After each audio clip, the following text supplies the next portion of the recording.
Good afternoon. Thank you for sharing your afternoon, this beautiful Saturday, with me and with the TC community. I'm going to start with a couple of questions. So let me ask you, how many of you have a master's from TC? How many of you have 2 masters from TC? How many of you have masters and doctorates from TC? Look at that, only one person. I have 2 masters and a Ph.D. from here. So you can say that I really, really love this place, or I'm a glutton for punishment, I don't know. But I want to talk a little about the fact that my journey actually through Teachers College, I think, is very much about my American journey. Because when I first came to Teachers College, I came on an international student visa. It was my first time living in New York and living away from my family. And the first night, I guess it must have just been the folks at Whittier Hall. I don't know if it was like the entire new student orientation. How many of you were residential students? Probably not that many people, right?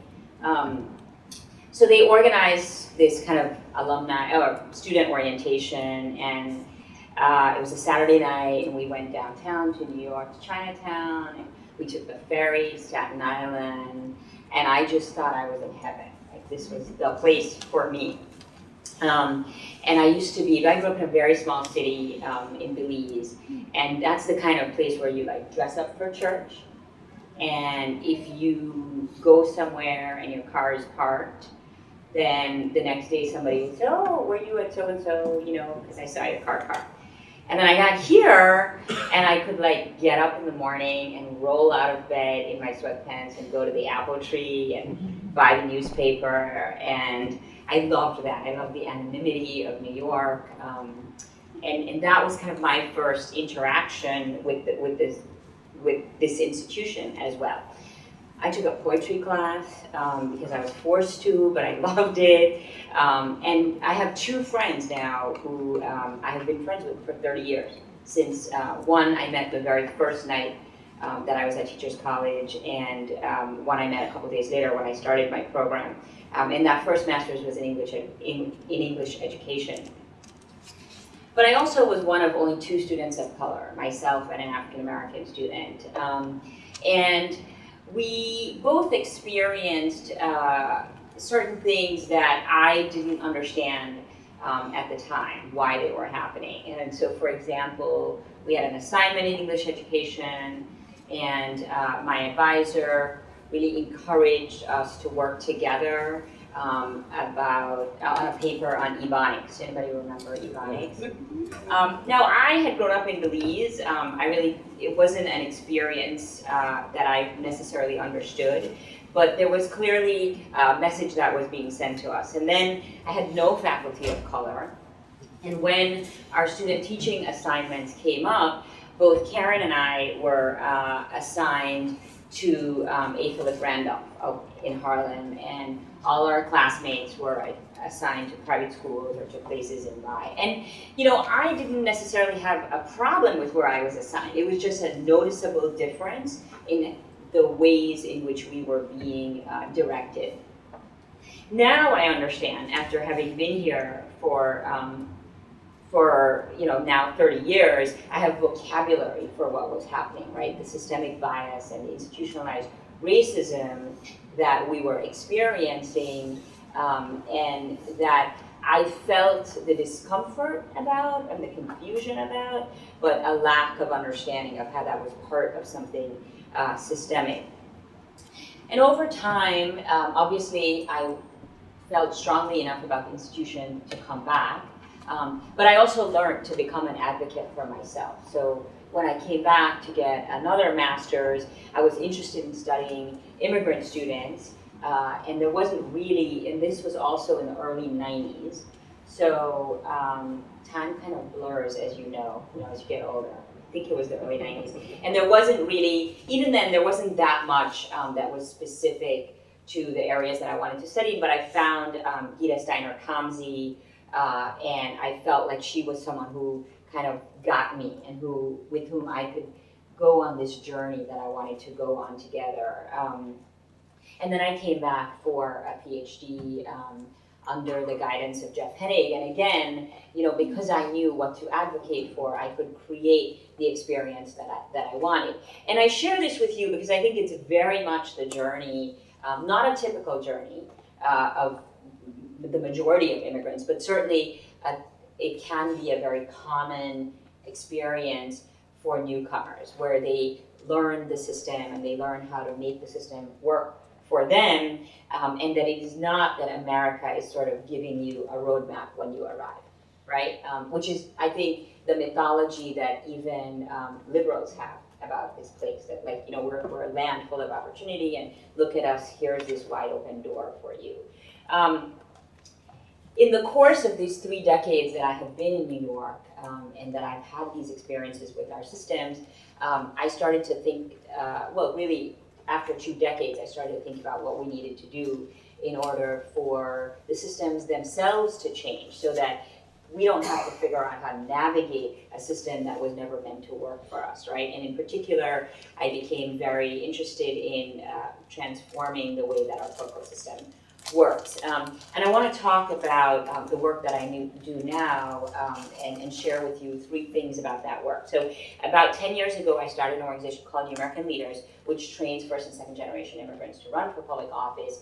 And it does that. I mean, we don't people self-select into the program, so we have many folks who are 3rd or 4th generation, Latino or API, but the program is very rooted in helping people understand that their experience is an asset to the political process, and that by holding their stories in an authentic way, rooting themselves in values, bringing in new and low propensity voters, and reaching out to small dollar donors, that we as immigrants can be, and people of color can be, responsible for creating a more robust democracy that invites everyone to the party, rather than keeps it exclusive and reserved for the wealthy and well-connected, which is really how our democracy was both designed and how it currently works.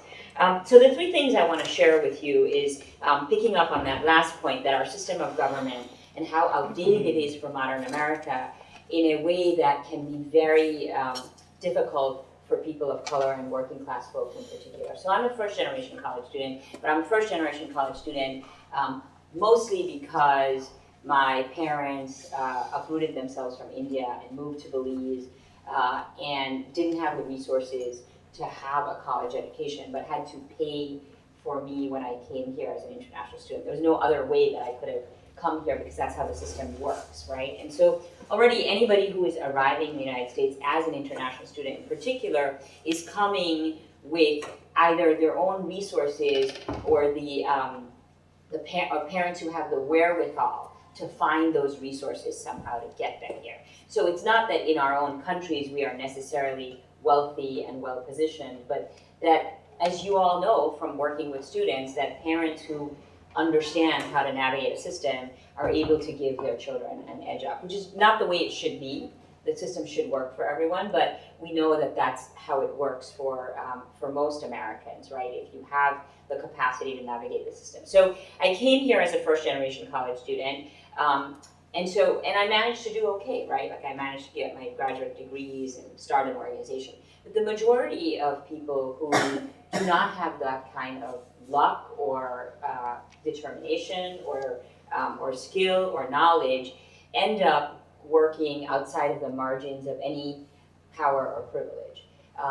And when it comes to politics, you have these systems that were designed for a country, were designed at a time when the country was being shaped by, when our nation was being shaped by founding fathers who were basically well-positioned white men who could kind of leave their plantations and their businesses for 30 or 40 days a year, go off to the state capitol, make policy, and then come back and dictate that to the rest of the country's residents.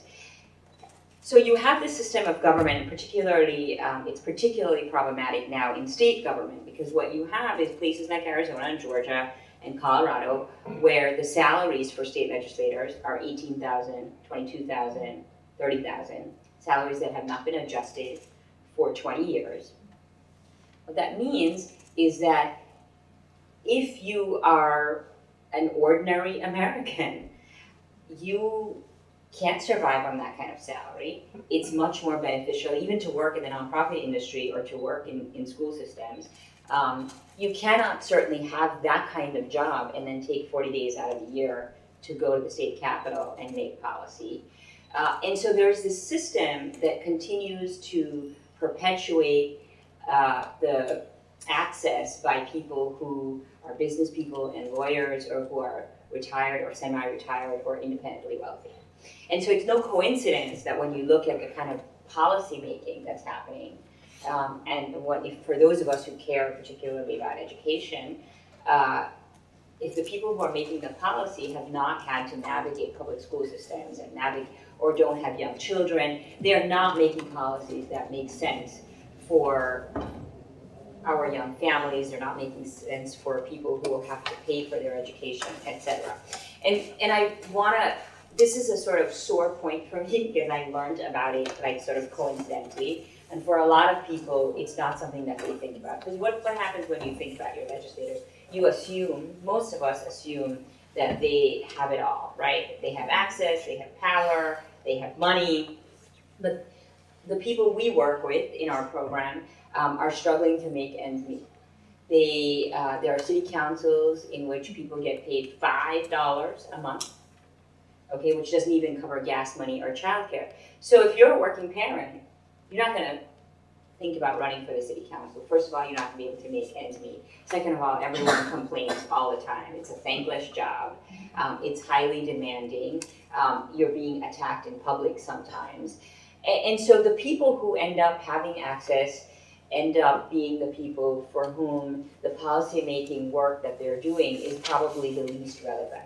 They have the least stake in what is happening in our country, in terms of access to public health, access to public education, access to the safety net, and they are the ones that are making decisions. And so we need to undergo an entire transformation of the way our government works so that it works for modern America. Here, I can tell you, if you're in the school system or if you're a parent, you know, we also have an education system that is outdated for modern America. Like, what do you do with your children for 2 to 3 months a year in the summer? And why haven't we not addressed that very basic disconnect in our country? And so, and the system's government, our country's government, is very much that way. There is an assumption, this is my second point, is there's an assumption that we're gonna have, you know, the whole sort of, there will be taco trucks on every corner. That the way that your classrooms look now is how government will eventually look. But we all know that demographics is not destiny. It is there's no guarantee that American government is going to look like America's residents. And that has not been the case for our entire nation's history. Currently, even with this new wave of congresswomen who got elected last year, Congress is still 73% white and 76% male, and the majority of folks are also over 60 years old, which means that they may have seniority about being in Congress, but it also means that they often do not reflect the composition of their districts as they currently exist. So if I haven't completely depressed you yet, I just want to tell you that there is incredible hope that you all have seen probably in terms of the extreme activation of civic energy in our country, right? Everybody is suddenly really woke about democracy.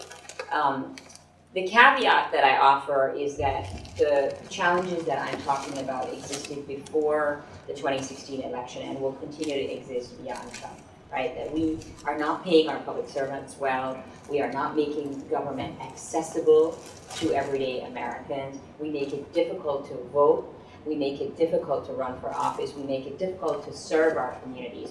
All of those things existed before the 2016 election and will continue to exist after. But in 2016, 67% of the alumna we had, 67% of our alumni who were on the ballot ran and won office. And last year, 69% ran and won. So, or 69% of the people who ran won.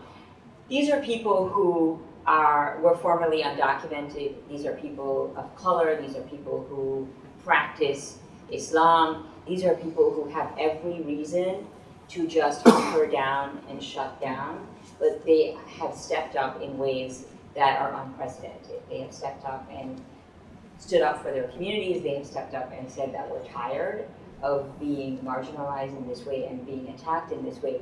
And one of the things I often talk about is that people like us are the most optimistic of Americans, because if you think about it, we have every reason to be the most discouraged, and we are the most marginalized. But most of us have fought to be here, just like I fought with my professors here at Teachers College, the way that I fought with my bosses about the way that I was being treated because I was an immigrant or a woman. All of us continue to fight for a place at the table, and it makes us the strongest and the most optimistic, I think, of Americans, because we've often come here in pursuit not only of opportunity, but of political freedom. I want to close by saying a few words about what you all can do as teachers and administrators and people in leadership positions with power and privilege. There's no question that we all come to the type of work that we're doing with a strong sense of commitment. But I think that we're often clouded by our own experiences and our own ability to succeed, and clouded by the perspective, have a clouded perspective on what our students and our colleagues have to go through in order to succeed. So I want to end by saying that if there's one thing that you take away from today, it's that the individual journey that all of us go through happens not just in the context of the classroom or the institutions that we work with, but in the context of this broader society. So when we are sending positive messages to our colleagues and our students and the teachers we work with, and facing this kind of uphill battle of what they are hearing outside of the institution that they're in, that we're not worthy, that people like us should have our children in cages, that people like us don't have the same rights as others, that is a difficult, difficult context to overcome. And so although not all of you are gonna fight for institutional change, some of you are gonna make change individual by individual, that I think there is a commitment that we all have to understand that there's an individual, an institutional, and a societal change that is gonna have to happen in order to make, what I consider like my own story, which I think is a success story, but it's a success story that is largely dependent on individual determination rather than on a collaboration by this country and its systems to ensure that people like me succeed. And so the hopeful thing is that we are all super energized, but we really need people who work with us and who live with us and who break bread with us to understand that our journeys are not just our individual journeys. They're journeys that are really full of the trauma of other people who look like us. And when I look at those kids in the cages, I see my own child. I see kids who look like me when I was young. And it's hard, no matter how successful I am as an individual, to not feel the pain of my community and of others who look like me. And that, I think, is what makes all of our work particularly challenging, because I think it's so rewarding to make individual difference, but it's really hard even to make that individual difference when we as individuals are facing forces that are so much larger than those in this room. So I invite you to keep up the good work that you're doing, and to think about how you're going to make the change that is going to last beyond the individual and the institution to the individuals and institutions that will come after us. Thank you. So we want to thank Sayu once again for opening us up with understandings of threads that we're going to pick up around access and power, our roles as individuals and within institutions. And so we're going to ask a few questions, and then we're going to certainly open it up to everyone to share out any thoughts that you might have, as well as questions that you have for the panel. And the first question I'm asking the panel to think about very broadly is what it means to have a seat at the table or a say in politics and education for first-generation Americans. And I'm going to actually ask Dr. Linares if he would go first. Thank you. It's wonderful to be here with a colleague of mine. I took the position that she initiated in city government as Commissioner of Immigrant Affairs. And it's wonderful to be here because when I got my degree here at Teachers College, it marked the end of my being in school. I always joke that I would never end working and going to school. I was born and raised in a farm in the Dominican Republic, and I'm the eldest of 9 children. Back in the DR, there were 7 of us. 2 were born here. But when we landed here in the Bronx, and right after the dictatorship, Trujillo dictatorship, my parents had lived here 2 years undocumented. They got their green card in '65. They petitioned us. So that began for me learning English, which I didn't know a word.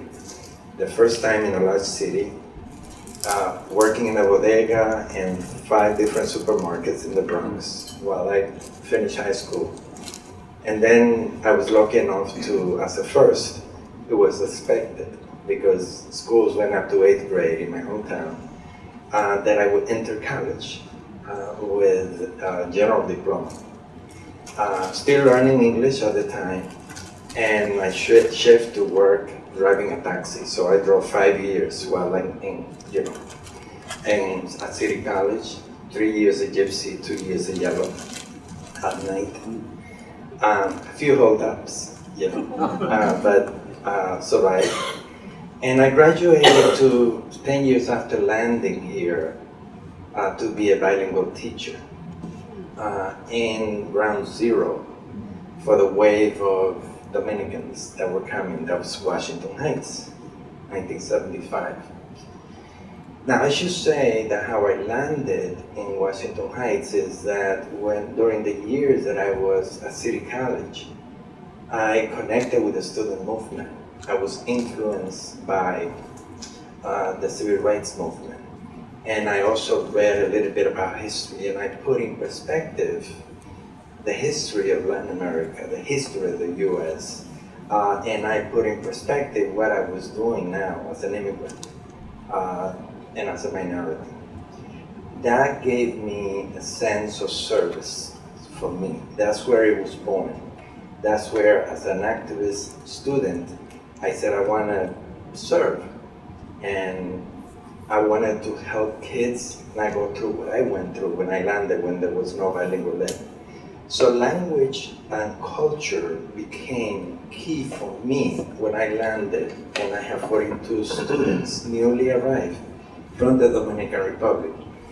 And it was not just the students, but the families of my students needed all of the things that newly arrived families need. At least basic orientation of, English, how to navigate the system and the neighborhood. And I became an activist in the process. Got elected to the school board 3 times in the 80s. Got to shifted from the classroom to be a trainer. I worked with the Board of Ed, and I became a trainer here at Teachers College, Institute for Urban Community Education. So I used to go and train teachers. All of that served as a preamble with the activism to being elected in the school board 3 times, organizing parents. And I think that going from the individual and the journey that I was taking and taking it to a broader, more collective organizing to face challenges. First about bilingual ed, which was rejected back on those days. And secondly, facing one challenge that really became what brought together an entire community, not just Dominicans and other immigrants, but also families that were sending their kids to school in the most overcrowded school district in the city of New York. And they wanted to put the kids in buses, and we said, no, you're not gonna do that. Build schools. And we began to organize. I did it as an educator, but as a school board member. And in 3 months, we'd registered half of the parents to participate in a school board election. Half of the parents in the entire city of New York were registered in District 6. And I was heading and organizing that. So by that time, I had done my master's. I was going on my second master's because I was going to become a principal. And the community said, we know you have a plan, but we have another plan for you. We want you to run. We want you to run to represent this community. I said, but that's not, I never done that. I don't know how to be a representative in that way. He says, you're fine with what you're doing. We want you to try, and we're with you. So that's how I became the first Dominican elected in the country. And so that you know, it was a handful of citizens of Dominican heritage at the time. The majority of people who elected me to be on the table of decision making were of other communities and have been here many generations. They were African Americans, they were Jewish, they were Puerto Ricans, they were Cubans, you name them. And of course, Dominicans that were not yet citizens were the majority in the 1,500 volunteers that I had. And what their job was to look for voters to come and vote for me. And my challenge getting elected was, as a first, to demonstrate to all those constituents that step up so that I could be in the position of making decisions for everyone, to show that I could represent them, that I could earn their respect. And this was, I didn't know it at the beginning, but I was doing that not just for constituents in my district, but citywide. I was the first Latino. There were 9 Latinos in the city council, but I was the first immigrant Latino. So all immigrants came to me because I became an advocate for immigrants. So I'm going to conclude by saying that for me, it is about activism. It is about collective action. It is doing it at the neighborhood level. It is knowing that you're not doing it in isolation with other struggles that you have. And it is knowing also that you're going to face very powerful opponents in your path. You know, I was a teacher. I couldn't really believe that being a teacher and a member of the UFD would become, you know, the greatest adversary that I had, simply because I was organizing parents. I said, well, how can it be? You know, when I had my conversation later on with the heads of the union, and of course, I was now a friend because I had been elected to office in the city council. But, you know, I couldn't really, you know, connect those two. But the fact is that the only way that you can make inroads and have doors open for those who are the most vulnerable is when you're able to engage in a collective way and in a broad way. Now, there's been many steps for me, but I'm going to conclude with one that is very relevant to where I am now and where I was just before I was given this position by the governor as the president of the Higher Education Services Corporation, which means that I help pay for college for all students across the state. When I was in the assembly, I introduced the original bill of the DREAM Act, the New York DREAM Act, and began to do the groundwork in 2011. We just passed that bill in the state, and now I'm charged in the rolling out and to help dreamers get access to higher education. So, for me, to be in the beginning of introducing a piece of legislation so important and relevant, and now more than ever, and to now be in a position to administer that as part of 28 programs that I am responsible for on behalf of the government, is really, for me, the epitome, because those students that will access college and that opportunity is really what holds the future of this country.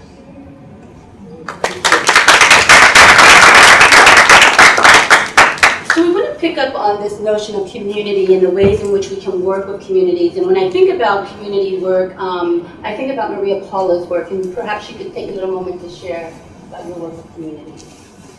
Thank you all for your comments so far. So, I was really struck by some of what was said in terms of who is making the decisions about education in the classroom and who's excluded from that. And so often that the educational policies and practices and the curriculum really doesn't reflect the wishes of parents, the histories that they bring, the languages, cultures, experiences of our students. And so my work has been in partnering with communities who have often been excluded from the educational process to research their own goals for education, to research the barriers that they have experienced in the educational,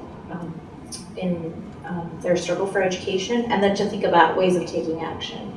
And so, families have surfaced kind of starting from what are your goals and your visions for education? What does it mean to flourish? Not starting from what the system that already exists that doesn't serve you thinks education means, but what does education mean for your community, for your family? What are the resources that you're drawing on? What do you think your children need? What do students think their education should be like?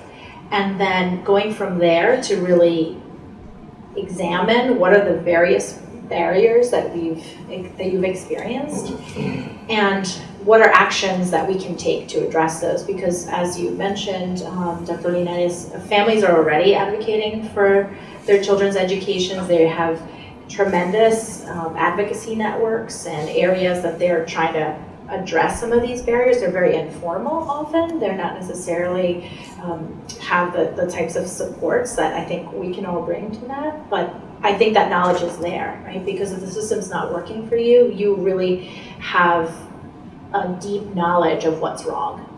And working together to say what can be done better and how can we talk to various stakeholders like teachers, like the school district, like educators, researchers, principals all over to make changes that are needed. And I think what was powerful, you mentioned solidarity and advocacy, and in our community-based research team, we have folks from many different backgrounds. We have Indonesian immigrants, we have Mexican immigrants, we have Vietnamese immigrants, we have African-American residents of the neighborhood who have really experienced a lot of gentrification and upheaval in terms of their education. And we think about not just what is going to benefit my community, but what's going to benefit our community, and what are the shared issues that we are facing, and that together as a voice, as one voice, that we can take action to address. So it's really powerful work. Thank you.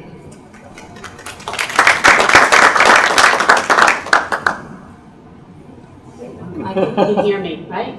Everybody can hear me? That's fantastic. You should speak into the microphone. Speak into the microphone, okay. So we can record. I just want to take a moment to acknowledge the film that we saw. How many got a chance to see the film Personal Statement? I have seen many of these type of films, and I would say that this film deserves the awards that it received. It is anchored in truth. We all know that each day, every month, and every year, a vast swath of opportunity withers away for underserved students. until there is at last no opportunity, nothing. We all know that. We also know that at this time in our nation's history, we are coming to terms with the depths of our privilege. As a light-skinned Latina, the daughter of a Puerto Rican and a Cuban who came to this country, lived on 135th Street, I am deeply aware of the privilege that I had because my father got on the escalator to the middle class when there was an escalator and the escalator was working. I understand the depth of that privilege. We all do. And we understand the brutality of structured inequality, of structured inequity. When we live with this in the center of our truth, we have no other option than to commit to the education of underserved students. I believe that we need to, in order to succeed, we need to do three things, because the reality of today is different. One, we need to accurately understand the future of work, and we must identify pathways that will allow all to earn and thrive. Two, we must create solid educational maps that prepare students to fill positions that are on a direct path to earning more. Not less than enough, not enough, but even more than enough. And three, something that was addressed by my esteemed colleagues on the panel and the film, we must examine our nation's culture of low expectation for Black and brown students and the implicit bias that builds false barriers for entry to schools, colleges, and the workplace. Black and brown students need to know that the explicit bias, the negative messages and images that flood their ears and their eyes every day are not true. And these images must not chip away at their self-worth and erode their connection to all that is possible in their lives. We must be fixated on ensuring that underserved students are two things: emotionally fit and academically prepared. Isn't that our goal for all of our students, all of our children? We need to maximize committed and targeted alliances that demonstrate results. Serious alliances that are between school districts, higher education, the private sector, and the social sector. Interventions are many. Successful ones are few, and there is not one silver bullet. We must as well not let up on the pressure for underserved students to enter and graduate from the most prestigious universities. The affluent always will, and the underserved must. It is at these prestigious institutions where the power base hones its networks. Those steeped in legacy and those seats granted to the highest bidder. We know that this is only 1% of the population, but it is the leadership class. And the leadership class must see more than their own reflection as they walk through those prestigious halls. Thank you.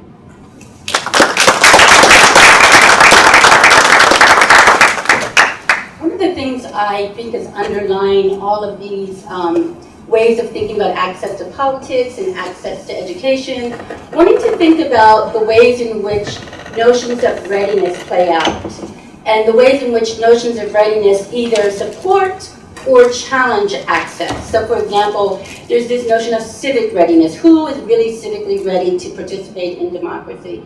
These notions of school readiness. Who's ready to go to school? And these notions of college ready, I think goes to implicit bias and notions of and preconceptions that we might have of who really is college ready. And so if anyone on our panel who wants to just step in and think about the ways in which they address these notions of readiness.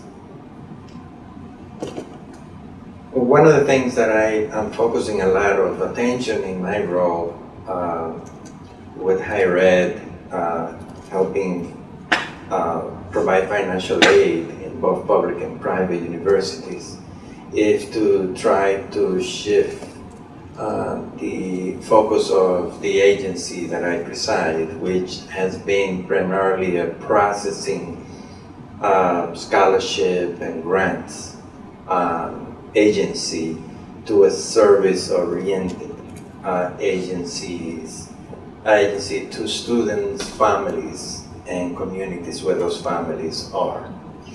And leveraging technology to be able to do that, because you have to be able to communicate directly with the students, but also being strategic in connecting with the families, understanding that there's a gamut of diversity with those families, and language can be an impediment as well.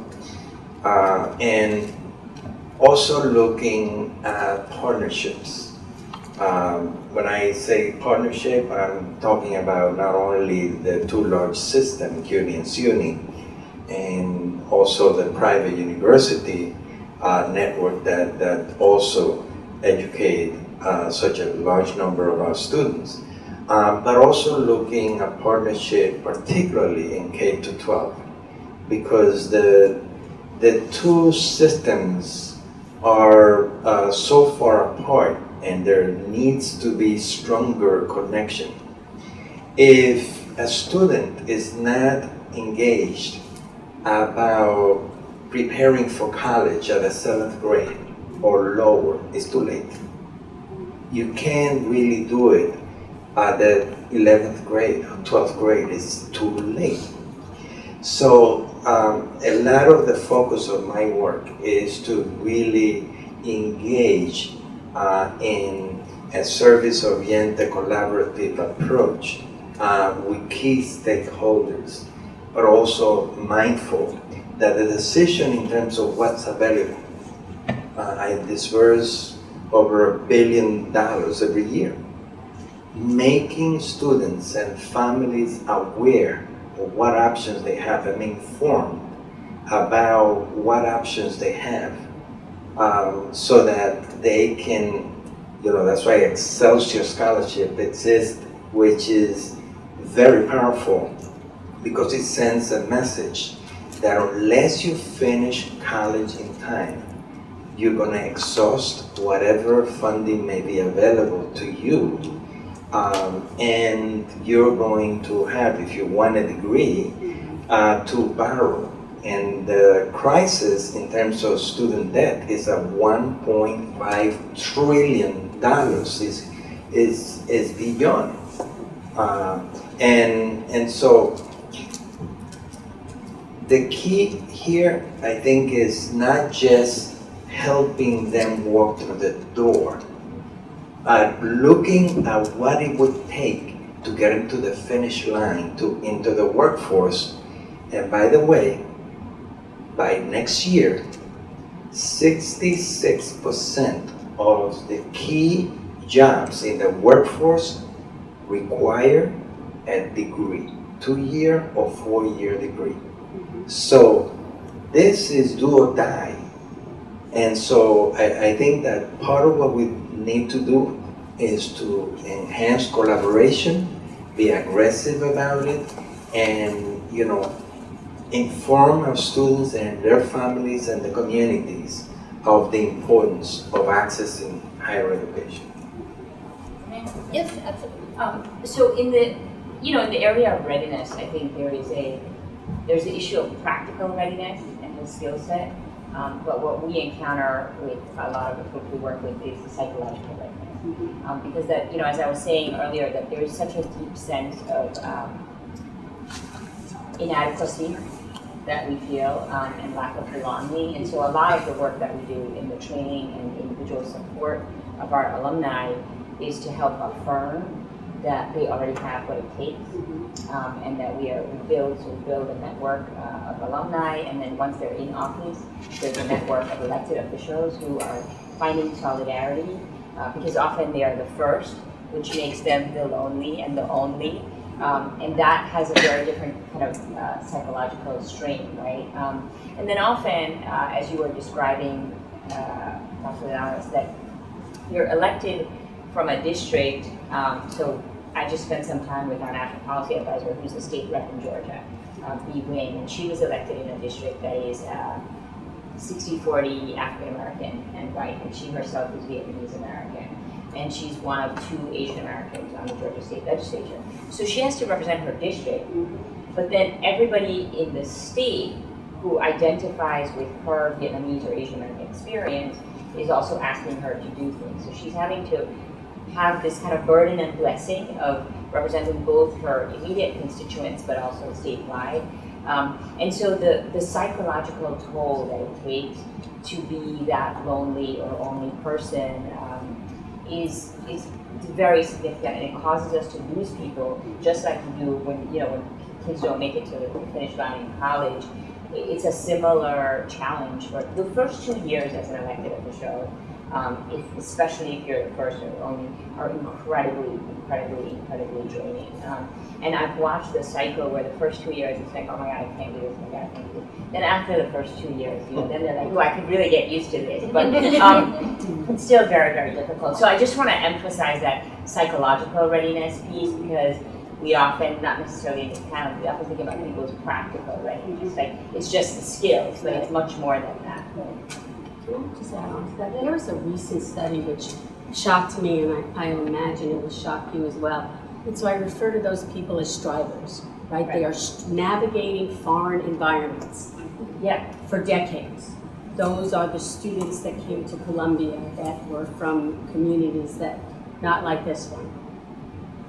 A recent study showed that strivers, people that have navigated foreign and hostile environments for decades, cellular age is 10 years older than their chronological age. So what is our responsibility for the young people that we have lifted up, the strivers that we have supported, and find that at 30 and at 40, the psychological weight has been significant. And now we're told that their cellular age is 10 years older than their chronological age. This is something very important to factor in as we look for long-term success. And to me, just to piggyback on that, I think that speaks to our responsibility to change the cultures of our schools, our classrooms, our societies, so that we are attending to those barriers that folks have to navigate, right? And so I think when I think about notions of readiness, and I work with young children, what it means for children to be ready for school means that they're fitting in within a white monolingual norm of achievement, and they're being tested as soon as they come in the door at 5 years old or 4, and now we're going down to 3, right? And so often the intellectual resources, the cultural resources, the linguistic resources of students are just not visible in the classroom to teachers who are pressured to stick to the test, to prepare students for the test as quickly as possible, to have rubrics on their students' work when they're in kindergarten. And I think a discourse of deficit that you were talking about that can have such profound effects really permeates when, instead of when we have to evaluate students in these ways, rather than learn from them, learn about them, learn with them, and change what our classrooms are like, not just ready them to be successful in the current school climate, but really change the school climate so that we can be enriched by what students are bringing. I just want to go back to the point of the importance and relevancy of the notion of service. In my way of looking at service, once you're able to get a degree or into the workforce, whether you are in the public sector or the private sector, what notion you have of service, meaning giving back, when you have the opportunity to give back, requires for you to recognize that you got to where you got because your family sacrificed, but because along the way other people extended their hand so that you could be successful. They didn't expect anything back from you to them, but they only were hoping that when you had the opportunity to extend a hand for someone to get up and begin walking, and if they're walking, they can run. Whether you become a teacher or an elected official or an engineer or in the private sector or an entrepreneur, whatever path you have, if you have the notion that in what you're doing, you're not only helping yourself and your family and your neighbors and your community, but you're helping humanity. If you see service and your trajectory in that fashion, then you're going to seize the opportunity you have in your path. Because entering the doors of college and getting to the finish line is only the very beginning as you enter the workforce. Nowadays, a 2 or 4 year degree is not enough. You need to go for your master's, you need to go for, graduate education so that you can specialize and you can go the whole 9 yards. You can go the entire race. And it is how you approach what you do in the different stages of your professional career and so forth that really dictate whether you just came and you went, or whether when you were around, you were legacy, establishing a legacy for yourself, your family, your community, and humanity. And that is what I think we need to see. That is the glue, I believe, that should move the collaborative efforts that we need to have with activists, with people in policy-making position, but especially with people who interact with families at the neighborhood level. Because nowadays, we do have the biggest challenges that we are so far, we acting and we have structures that respond to 50 years ago. But with technology, we're nowhere near that. And our young people are attuned to that technology. And that's the biggest challenge that we have. How can we produce and build on what we have invested? We have a huge amount of young professional talent in the public and the private sector that we didn't have before. How do we leverage the talent and the leadership we currently have with those that have been able to enter college and so forth, and they're part of the workforce? How do we leverage what we have there in a strategic way, in a collective way? Those are questions that we have to pose collectively among ourselves from where we stand. So the notion of service is not just because you're part of government. No, service is if you are engaged in a job, in whichever corporation it is, or company, or non-profit, or governmental, you're still serving. But it is how you approach it and how you see it. This is a nice way to end our panel, for us to really think about how each and every one of us has a seat at the table. And in having a seat at the table, what is the purpose of having that seat at the table? And I think bringing us back to these notions of our humanity and serving our humanity are important for us to think about. We have about 5 minutes for questions for the panel. And so I'm hoping, as you've been sitting there, you've been thinking of some questions that will enrich our conversation a bit further. So if you do have a question, just raise your hand. Yes. I probably have 10 questions. Okay. And I'll try to summarize, because I'm on the inside of the system and I've been a teacher for 40-some years, okay? And I'm seeing the shortage of guidance counselors, the shortage of social workers. I'm seeing the senior teachers, like myself, push them away, send them to different schools, put them in the ATR pool. If you haven't heard, it stands for Absent Teacher Reserve. I call myself circulating liability teacher.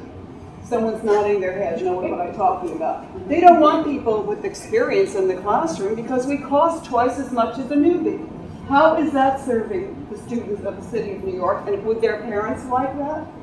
Well, I'll also throw in that 5 students died during the Bloomberg years, and it was new teachers taking them to the ocean, okay? It doesn't make the papers because Mr. Bloomberg wouldn't like it making the papers, okay? And then I put down the arts, okay? Well, let's have a drumming class after school, and 12 students will learn how to drum. That's music. Okay, let's bring in an arts group and we'll have some students paint the walls, and that's art. Okay, because if you spend on an art teacher or a music teacher, your budget isn't going to be low. Your budget has to be low because if you have 400 students and I have 400 students and I hire an extra teacher for the ones who just got here from the Dominican Republic, well, you're the better principal because you have 40 teachers and I have 41. Okay?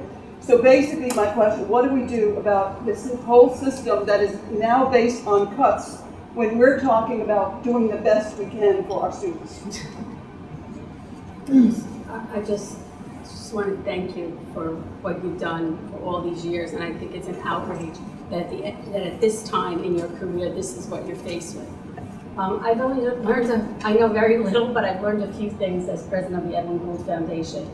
And what I've learned is the following: what it takes to help to get kids to compete at the highest level. They need to be intellectually and academically stimulated early and often. They need to be champions who know how to navigate systems. They need champions. Pre-K middle schools need small classes. They need experienced teachers. They need coherent curriculum. And they need a culture that promotes curiosity.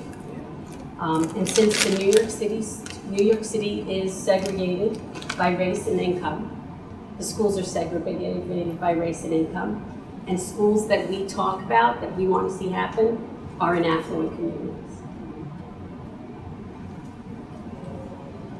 Not to add one more, but recently I was in an event that brought about 300 students in their 10th and 11th grade, just trying to enter college.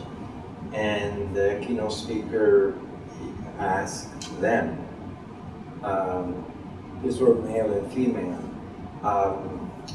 raise your hand if you're contemplating becoming a teacher.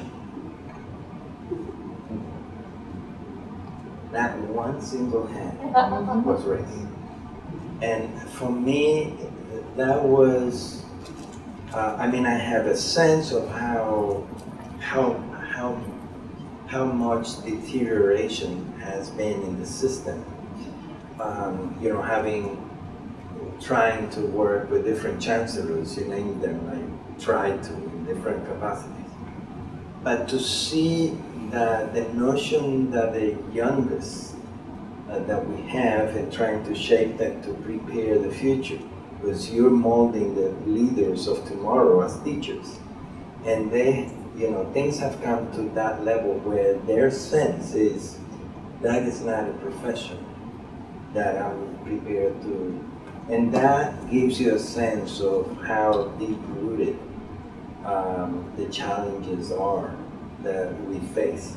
But we must face them, because if there's anything, we talk about anything that we talk about when it comes to the challenges that we have.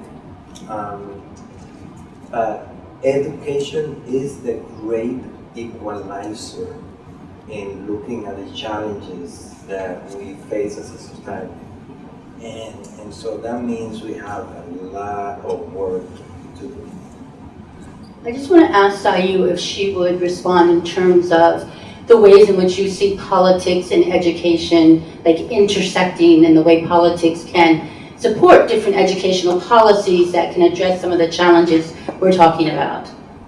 Yeah, I mean, you know, at some level, I'm a one-hit wonder, right? Like for me, it's about who's making decisions about our communities, and the fact is that unless we are, and that's why I talked about the individual change, the institutional change, and the societal change, and that if we are not just do we need to be at the table, but we need to be changing the menu.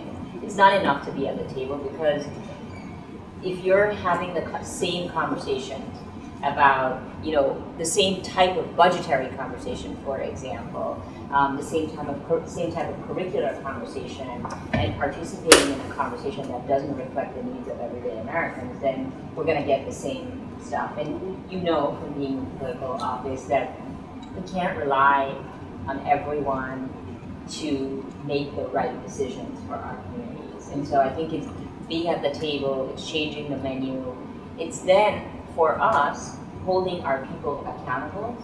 So, you know, I would say specifically encouraging, and Matthew and I were talking about this, like how do we encourage our, we don't no longer have school boards in New York, but there are other institutions like community boards and district leaders that can create pathways to be in positions of power that help to shape both the budget decisions, but also the policy conversations.